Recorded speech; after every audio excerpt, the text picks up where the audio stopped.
raise your hand if you're married. You're going to like this story. Then my wife starts to give me the list. Now, the married men in the room, they know what I'm talking about. This is the list of everything that she now wants me to do by tomorrow, okay? And this particular night, it was a real long list. So I reached into my pocket and I pulled out a pen because I had to write down the list, but I've got no paper on me at all. And I looked down, and the only thing I could find in paper was the placemat in the diner, okay? So I look at the placemat in the diner, and around the edges of the placemat, it was blank. Everything else was printed on it. So I meticulously was tearing off this little 1/2-inch border around the placemat, and I got this whole thing ripped off on one side, and I started, real teeny little letters, started writing down the list.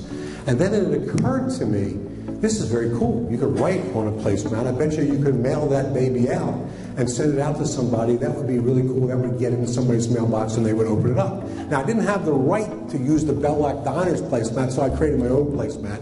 And that's this one right here. It's called Fat Eddie's Diner.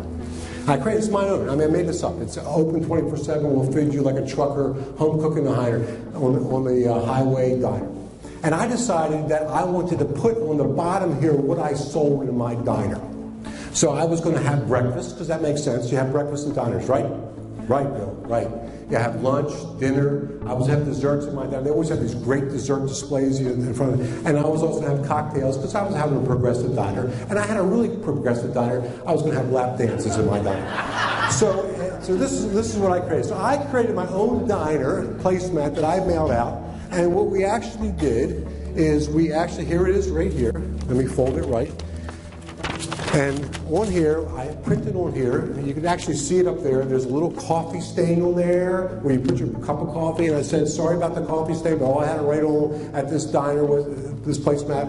Other than the diner was this placemat. And on the back of it, I put an entire sales letter on the back of the placemat diner. And there's the headline, announcing the Gage Menswear rock bottom prices, final reduction sale that you don't want to miss and the other men's stores don't want you to know about. And I sent that out, and that generates $667,000 in sales for my 2 menswear stores.